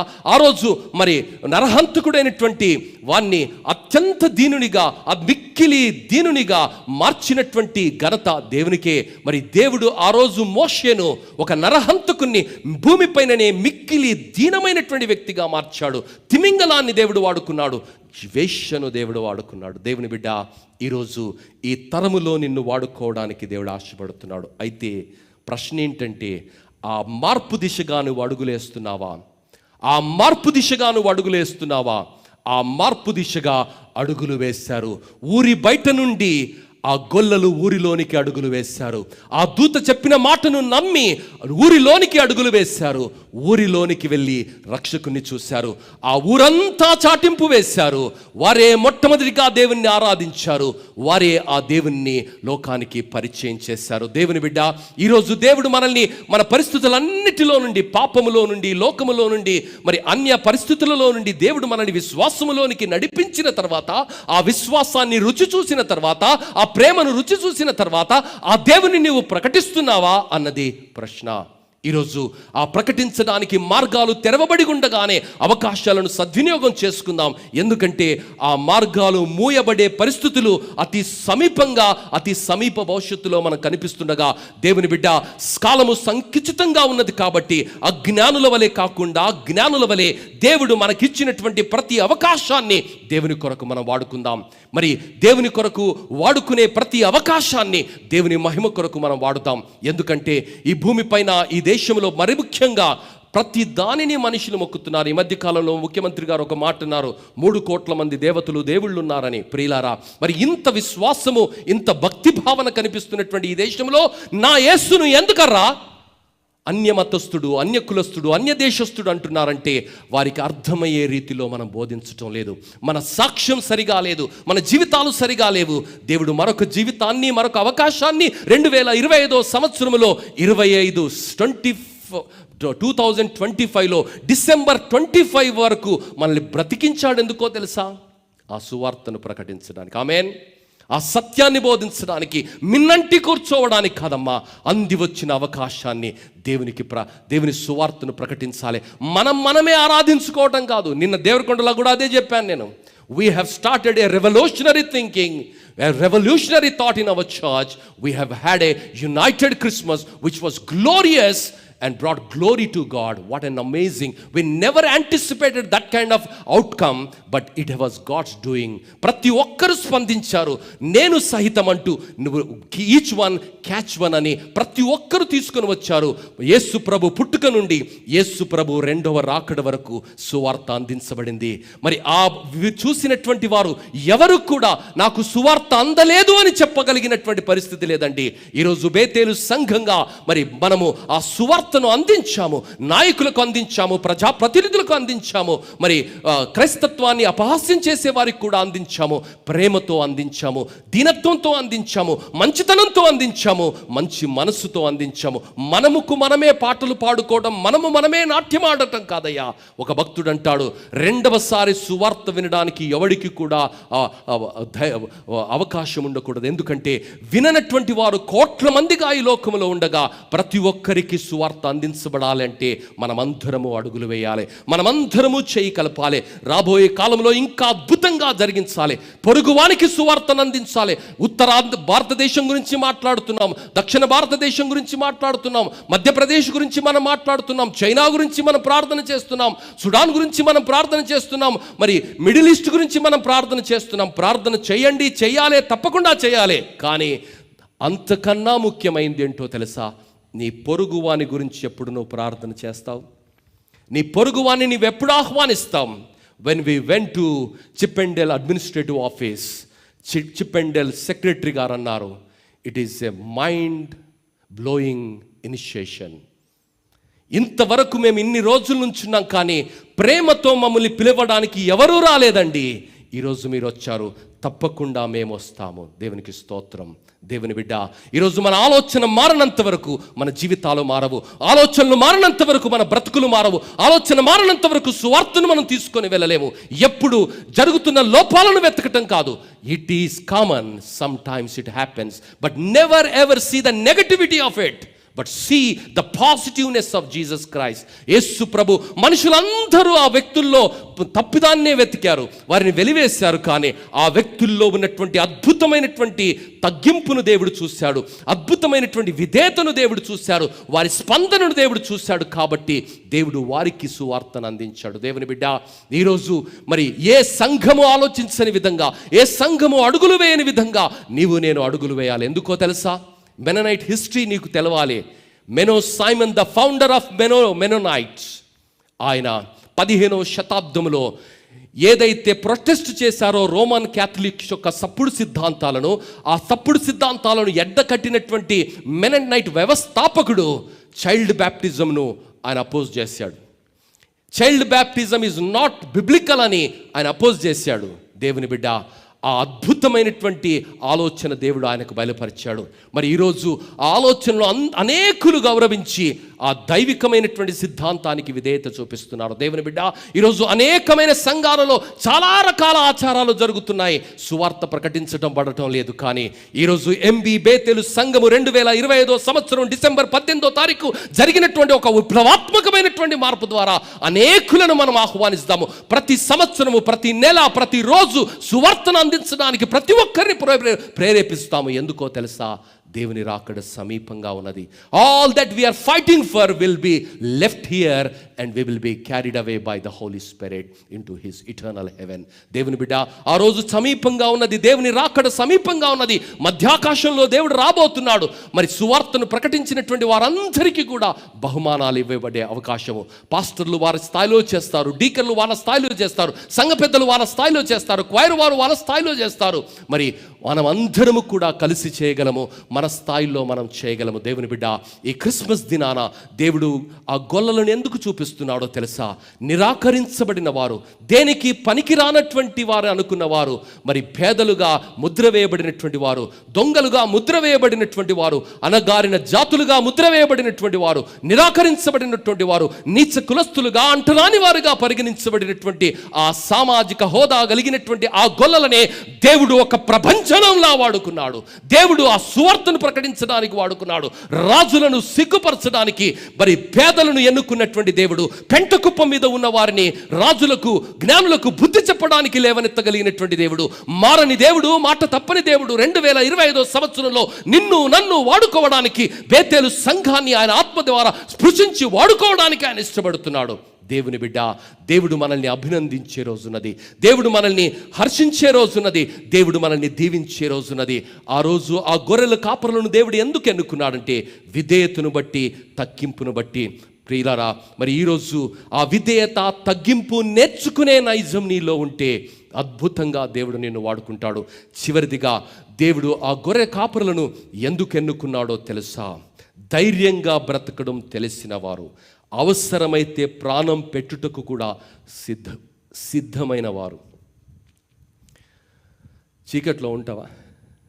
చీకట్లో ఒకసారి గమనించండి మీరు. కంబాలపల్లి లాంటి అడవుల్లో ఒక్కసారి వదిలితే చీకటి ఏంటో, దాని భయం ఏంటో మంచి వాళ్ళకు గుండె జారిపోతుంది.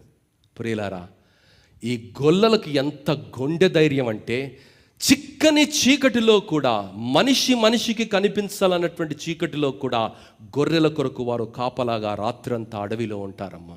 ఆ ధైర్యం బ్రతకడానికి కాదమ్మా సేవ, బ్రతకడానికి యేసయ్య దగ్గరికి రాగు. కారు కొరకో, ఉద్యోగం కొరకో, పెళ్లి కొరకో, ఆరోగ్యం కొరకో యేసయ్య దగ్గరికి రాగు. యేసయ్య నీకు అర్థమైన రోజు యేసు కొరకును సర్వస్వాన్ని ఇవ్వడానికి ముందుకు వస్తావు. బ్రతకడానికి సేవకు రాకు, కానీ బ్రతికించిన యేసు కొరకు బ్రతకడానికి ఆయన పని చెయ్యు. దేవుని బిడ్డ, ఈరోజు నిన్ను నన్ను నరకములో నుండి జీవములోనికి, మరణములో నుండి నిత్య జీవములోనికి దేవుడు నడిపించాడు. ఆ దేవుని కొరకు బ్రతకాలి, ధైర్యంగా బ్రతకాలి, శాశ్వతంగా బ్రతకాలి, నిత్యంగా బ్రతకాలి, నిందలలో బ్రతకాలి, అవమానాలలో బ్రతకాలి, అపహాస్యంలో బ్రతకాలి, ప్రభువు కొరకు బ్రతకాలి. దేవుని బిడ్డ, మరి ఆ రోజు అలాంటి ఒక అంకిత భావం కలిగినటువంటి వారు, అలాంటి ఒక ఆలోచన విధానం కలిగినటువంటి వారిని దేవుడు ఏర్పరచుకొని వారి ద్వారా సువార్తను ప్రకటించాడు. వారి ద్వారా మరి దేవుడు ఆరాధనను స్వీకరించాడు. దేవుని బిడ్డ, ఈరోజు నిన్ను దేవుడు వాడుకోవడానికి ఇష్టపడుతున్నాడు, నీ జీవితాన్ని దేవుడు వాడుకోవడానికి ఇష్టపడుతున్నాడు. అయితే ఆ దేవునికి నీ జీవితాన్ని సమర్పించుకుంటావా? ఆ దేవుడు నీకు అర్థమయ్యాడా? నిజంగా యేసు నీకు అర్థమయ్యాడా? ప్రైజ్ ది లార్డ్, హల్లెలూయా అంటున్నాం, కానీ ఆ ప్రేమ నీకు అర్థమైందా? నిజంగా ఆ ప్రేమ నీకు అర్థమైతే ఈ తాత్కాలికమైన వేటి వెంట నీ ఆలోచన ఉండదండి. They become immaterial to you. అవన్నీ కూడా చాలా అల్పమైన విషయాలుగా అవి నీ జీవితంలో మార్చబడతాయి. అయ్యో నన్ను అలా పిలవలేదు, అయ్యో నన్ను ఇలా పిలిచిండు, ఇవన్నీ నన్ను అక్కడ కూర్చోబెట్టిండు, ఇక్కడ కూర్చోబెట్టిండు, ప్రోటోకాల్ ఫాలో కాలే, నా పరిస్థితి ఏంది, ఇవన్నీ మాట్లాడమండి. They become so immaterial to him. దేవుని బిడ్డ, దేవుడు తన్ను తాను తగ్గించుకొని నీ కొరకు, నా కొరకు అత్యంత దీనునిగా, అల్పునిగా మార్చబడి వచ్చిన ప్రేమ నీకు అర్థమైన రోజు ఈ లోకములో మతము పేరట, అధికారము పేరట, మరి నాయకత్వం పేరట జరుగుతున్నటువంటి అనేకమైనటువంటి ఆచారాలను మరి నువ్వు పట్టించుకోవు. ఎందుకంటే ఆ రోజు మతము పేరట, నాయకత్వము పేరట ఆ మతాధికారులు చేసినటువంటి మారణ హోమాన్ని దేవుడు ప్రశ్నించాడు, నిందించాడు. దేవుడు తనదైన శైలిలో విప్లవాత్మకమైనటువంటి మార్పులను తీసుకుని వచ్చి అందరినీ ఆరాధించే పరిస్థితుల్ని ఆయన కల్పించాడు. కొందరి కొరకు యేసు ప్రభు పుట్టలేదండి, అందరి కొరకు యేసు ప్రభు పుట్టాడు. అందరి దేవుణ్ణి, సకల జనుల పండుగను ప్రపంచానికి అర్థమయ్యే రీతిలో విదితం చేయటం మన బాధ్యత. దేవుని బిడ్డ, మరి ఈరోజు ఆ ఆలోచనను దేవుడు దయచేసి ఆ కృపతో మనల్ని నింపి ఆ సర్వశక్తిమంతుణ్ణి మరి ఈ లోకానికి ప్రకటించడానికి సంఘంగా, కుటుంబంగా, వ్యక్తులుగా మనల్ని ఆయత్తపరిచి, బలపరిచి ముందుకు నడిపించాలి. దేవుని బిడ్డ, చాలామంది మాట్లాడే మాట ఏంటంటే అన్ని మతాలు ఒకటే అండి, అన్ని దేవుళ్ళు ఒకటే అండి, అందరూ కూడా పరలోకానికి లేదండి. వాటర్ వర్క్స్లో, జల మండలిలో ఫ్రైడే రోజు నేను మాట్లాడుతూ ఒక చిన్న ఎగ్జాంపుల్ చెప్పాను. వాటర్ వర్క్స్లో ఉన్నారు, కానీ ప్రతిరోజు వాటర్ డెన్సిటీ మీరు పిఎస్ స్కేల్కి అంటారు కదా, అది కౌంట్ చేసిన తర్వాతనే శుద్ధి చేసిన వాటర్ని మాకు పంపుతారు కదా. ప్రియులారా, అరేబియన్ సీలో ఉన్న వాటర్ డెన్సిటీ వేరే, హిందూ మహాసముద్రంలో ఉన్న వాటర్ డెన్సిటీ వేరే సాంద్రత. రెండు కూడా ఉప్పు నీళ్ళే, కలవవు. ప్రియులారా, కలవవు. లోకములో అంత ప్రస్ఫుటమైన వ్యత్యాసాన్ని మనం గమనిస్తూ ఉన్నాం. అందరిది రక్తం ఏ రంగులో ఉంటుంది? రెడ్. కరెక్ట్ అక్క, కరెక్ట్. ఎవరిదన్నా బ్లూ రక్తం ఉంటుందా? అందరిది రెడ్ రక్తమే. రెడ్ రక్తమే అని నా రక్తం తీసి అబ్షలోమనకు లేకపోతే అబ్షలోమన రక్తం నాకు ఇస్తే కుదరదండి. గ్రూప్ ఉంటుంది దాంట్లో. మళ్ళా ప్రియులారా, రక్తం రెడ్గా ఉన్నది, కానీ ఎవరికి పడితే వానికి. కోడిది కూడా రక్తం రెడ్గానే ఉంటుంది, మేకది కూడా రెడ్గానే ఉంటుంది. వాడలేం కదా.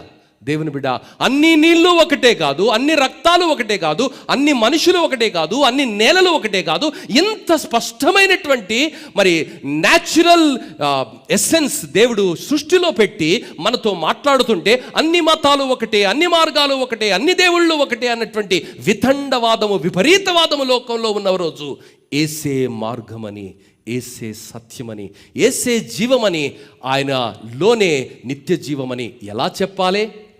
విభేదం లేకుండా, మరి ఎలాంటి పేచీ లేకుండా, వినయంతో, నమ్రతతో మొదటి శతాబ్దంలో ఉన్నటువంటి వారు రోమా ప్రభువులను ఎదిరించి సువార్తను ఏ విధంగా ప్రకటించి అనేకులను రక్షణ మార్గంలోనికి నడిపించారో, ఈరోజు అలాంటి భావం, అలాంటి బాధ్యత, అలాంటి ఆసక్తి మనకు కావాలి. ఎందుకంటే ఆ రోజు వారికి ఎలాంటి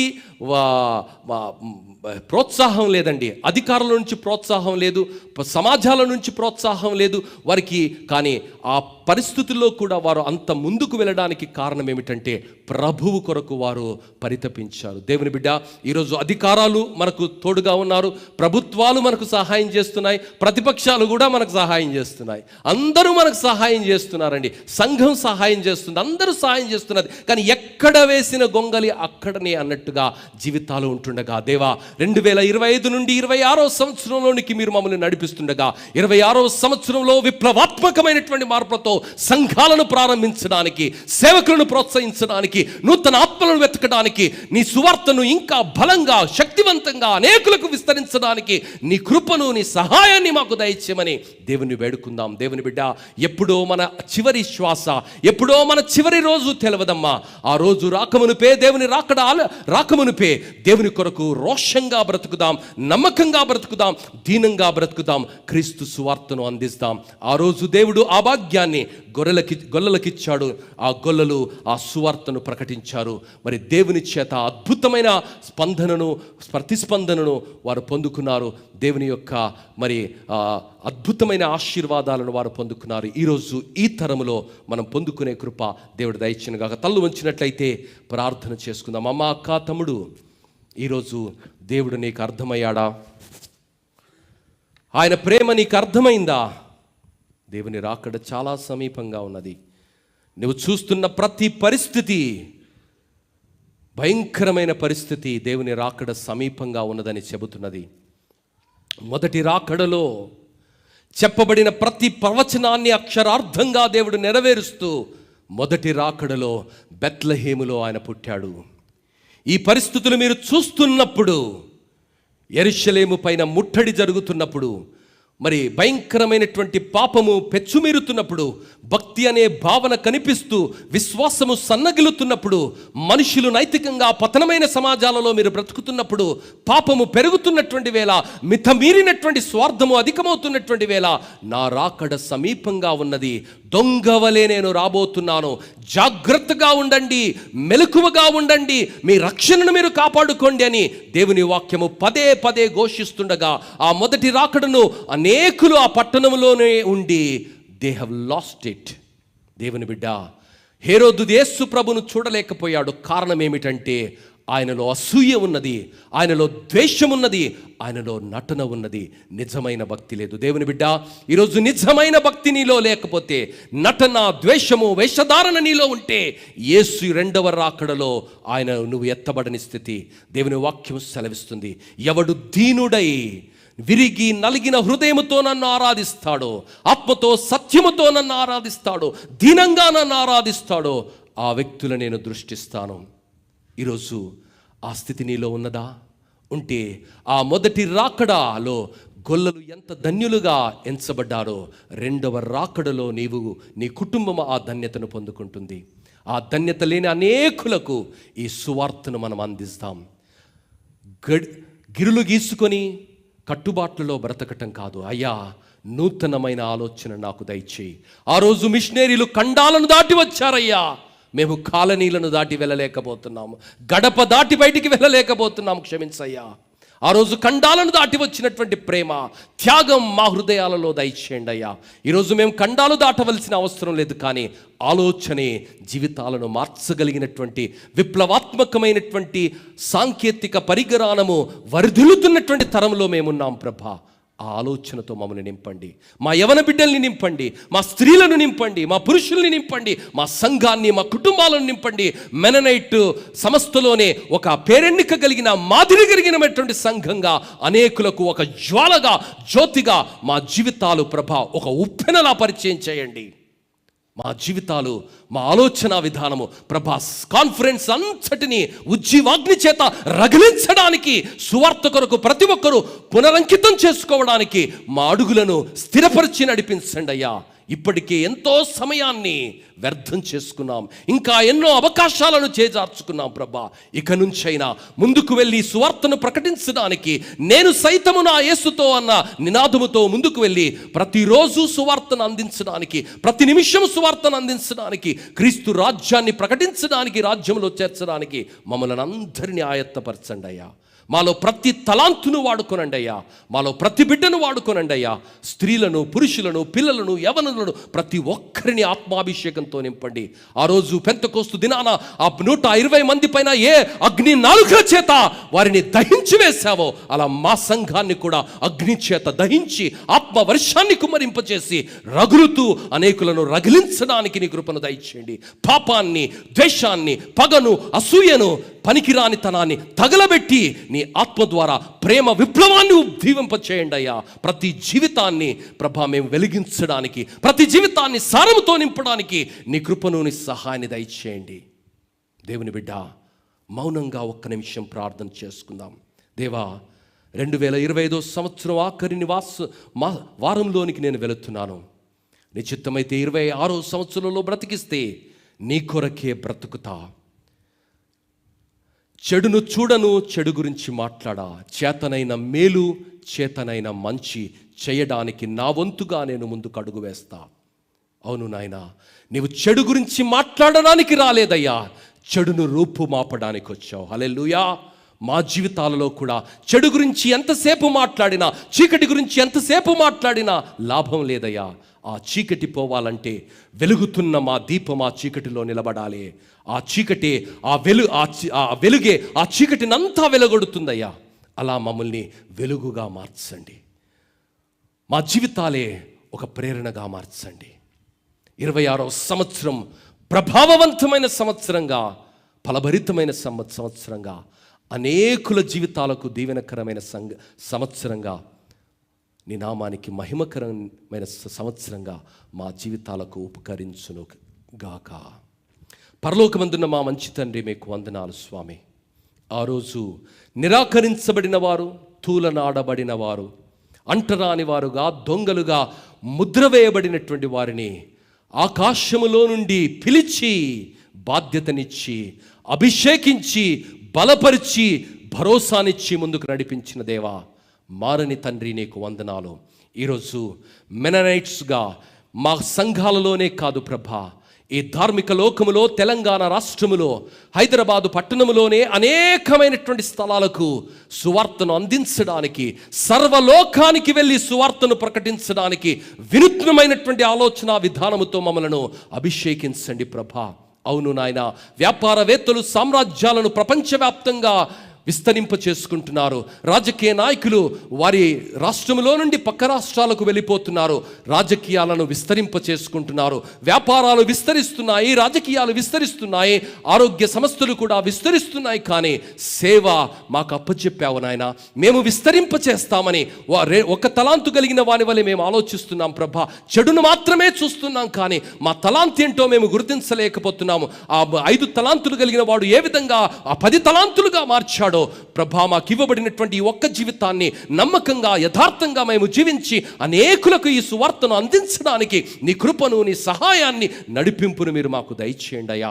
మరి నీ రాకడ సమీపంగా ఉన్నది స్వామి, మీరు మమ్మల్ని దీవించండి. ప్రత్యేకంగా 18వ తారీఖు జరిగినటువంటి ఒక అద్భుతమైనటువంటి ఆత్మీయ యజ్ఞాన్ని బట్టి మీకు వందనాలు చెల్లిస్తున్నాను. నీ దాసురాలను బట్టి ప్రభా, మరి పెద్ద వయసులో ఉన్నప్పటికీ ఎన్నో గొప్ప కార్యాలను జరిగించారు, మీకు వందనాలు. అది నాకు దీవెనకరంగా మార్చారు ప్రభా, మీకు వందనాలు. ఇచ్చినటువంటి అద్భుతమైనటువంటి అడ్మినిస్ట్రేటర్ విశేషమైన జ్ఞానాన్ని బట్టి మీకు వందనాలు ప్రభా. మరి అందరినీ పిలిచి సువార్తను అందించగలిగాము, నీ ప్రేమను అందించగలిగామయ్యా, నీ రక్షణ సువార్తను ప్రకటించగలిగాము స్వామి, నీకు వందనాలు చెల్లిస్తున్నాం. ఈరోజు ప్రభా, ఆ స్థితిలో నుండి ఇంకా గొప్ప పాఠాలు నేర్చుకొని దాని ద్వారా వచ్చిన ప్రోత్సాహంలో నుండి ఇంకా అడుగులు వేసి ఈ సువార్తను లోకమంతా అందించడానికి కృపను, దృఢత్వాన్ని, శక్తిని, బలాన్ని మా అందరికీ దయచేయండి ప్రభా. మేమందరము కలిసి నీ రాజ్యాన్ని కట్టడానికి కృపను దయచేయమని, విత్తబడిన వాక్యాన్ని నీరు కట్టి ఫలింప చేయమని, నీకే మహిమ, ఘనతా, ప్రభావాలను చెల్లిస్తూ మా తరములో నీ కొరకు మమ్మల్ని బ్రతికించుకోమని, నీ కృపలో దీనులుగా ప్రభా, మరి నీకు ఇష్టమైన బిడ్డలుగా మా జీవితాలను మలుచుకోమని, నీకే మహిమ, ఘనతా, ప్రభావాలను చెల్లిస్తూ యేసు అతి శ్రేష్ఠ నామములో అడిగి వేడుకుంటున్నాము తండ్రి. ఆమేన్.